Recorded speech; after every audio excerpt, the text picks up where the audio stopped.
It's a lot more muscle fascia, tendon muscle changing when you're doing it solo in the air. The tree Qigong is bringing yourself into resonance with the toroidal field of the tree and just softening into the vertical circle of how the energy rises and sinks, and the way the energy changes phase. When the energy goes up to the leaves and the sun touches it, you get this cooling effect under the leaves, which generates a yin state, and the energy literally drops down around the drip zone of the tree.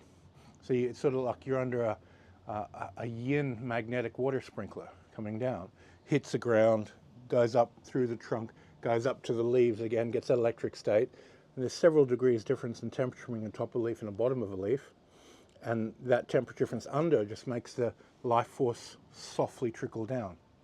So that's a different energetic state compared to the drill we're just doing, where dynamic electric soften down, neutralize a heavy push.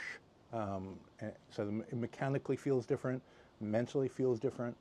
But doing it with the tree will open up a type of sensitivity, one extra layer, so you can do the partner exercises better.